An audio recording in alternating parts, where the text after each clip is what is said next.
melibatkan Felda dan juga FGV, dan baru keluar dan saya hanya keluarkan kenyataan media melalui iPhone saja. Saya boleh bacakan di sini ya. Ini merujuk kepada laporan terkini yang paling panas keluar petang tadi, bagaimana Ketua Pegawai Eksekutif Felda Global Ventures Datuk Zakaria Arshad telah digantung kerja.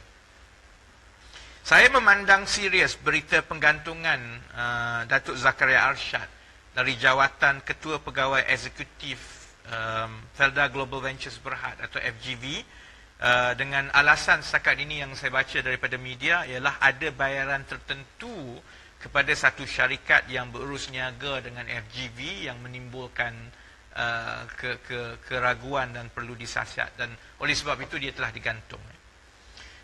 Saya sedia maklum sebelum ini bahawa Datuk Zakaria Arshad mempunyai beberapa pandangan yang berbeza dengan pengurusi FGV iaitu Tan Sri Isa Samad dalam beberapa isu besar melibatkan soal Felda dan juga FGV.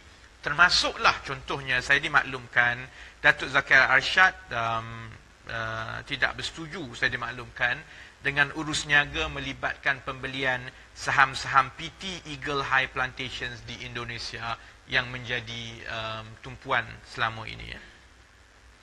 Sebab itu saya mengikuti dengan dekat beberapa cadangan terkini mengenai FGV dan Felda. Orang ingat bila kita diam, orang ingat isu tu dah mati. Jadi saya tengok di sebelah Datuk Seri Najib dan juga BNI pun dia lawak juga. Dia bila kita diam, dia ingat dia boleh mula balik. Maka rakyat tidak tahu ada banyak cadangan-cadangan, penstrukturan, urus niaga dan sebagainya yang sedang berlaku sekarang ini yang bagi saya membimbangkan, kerana contohnya satu cadangan itu akan mengheret FGV untuk terlibat di dalam satu lagi urus niaga dengan Tan Sri Peter Sondak, rakan baik Datuk Seri Najib di Indonesia.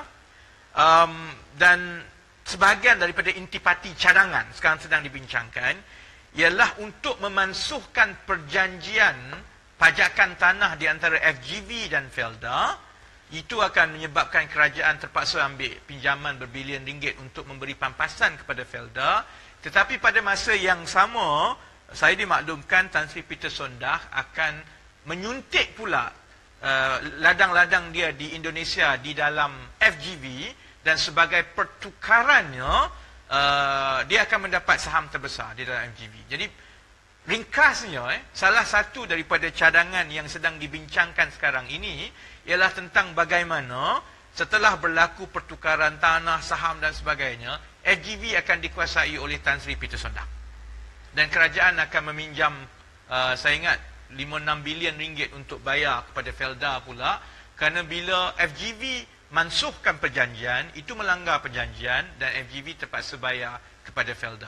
Tetapi FGV bayar kepada Felda itu nampak tak teruk lah berbanding dengan Felda atau FGV bayar kepada Peter Sondak. Jadi, kami bukan bodoh lah. Saya pun accountant juga kan. Jadi, semua ini ada. Saya tak bersuara sebab saya nak tengok sejauh mana ini berlaku. Jadi apabila berita penggantungan Datuk Zakaria ini keluar, ini mencemaskan dan bagi saya satu berita perkembangan yang kita perlu teliti dengan baik. Kerana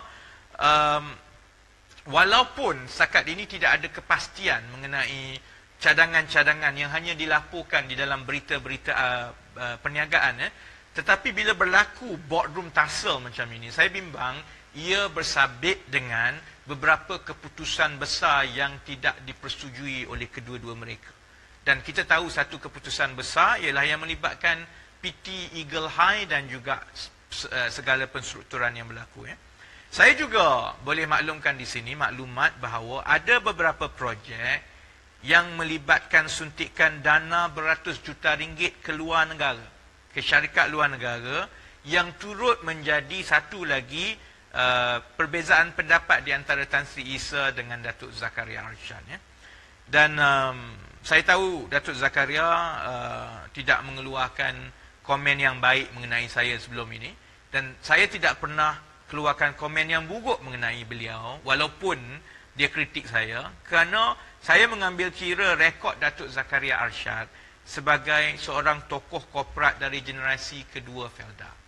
Dia ialah tokoh korporat yang mengetuai FGV yang pertama daripada generasi kedua Felda, dan saya juga nampak bahawa setakat beliau memimpin FGV ada berlaku peningkatan keuntungan. Jadi sebab itu saya tidak pernah menjawab walaupun komen beliau terhadap saya adalah kasar, kerana bagi saya beliau perlu diberi peluang untuk memimpin FGV supaya lebih maju dan dapat mengurangkan kerugian yang telah berlaku. Sebab itu, berita penggantungan jawatan Datuk Zakaria Arshad oleh Tan Sri Isa Samad, pengurusi FGV ini, saya kira banyak diselubungi isu yang perlu diselidik dan disiasat dengan lebih jelas, dan saya minta dan saya menawarkan nasihat kepada Tan Sri Syarif Samad.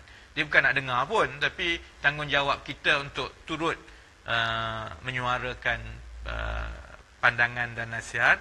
Saya menawarkan nasihat kepada Tan Sri Syarif Samad sebagai pengurusi Felda, dan saya ingat lebih kanan di dalam UMNO berbanding dengan Tan Sri Isa Samad, supaya Tan Sri Syarif Samad dengan serta-merta campur tangan untuk meredakan keadaan, dan satu caranya ialah dengan mengekalkan Datuk Zakaria Arshad sebagai ketua pegawai eksekutif, sementara segala isu ini disiasat dengan lebih terperinci, dan pengurusan di peringkat lembaga pengarah, di peringkat rakyat, di peringkat kami wakil rakyat dapat mengumpulkan lebih banyak maklumat supaya kita boleh tahu apa sebenarnya yang berlaku, mengambil kira bahawa banyak keputusan-keputusan besar yang melibatkan berbilion ringgit yang sekarang ini sedang berlaku di FGV, dan sangat merunsingkan apabila CEO digantung begitu saja dalam keadaan terkini.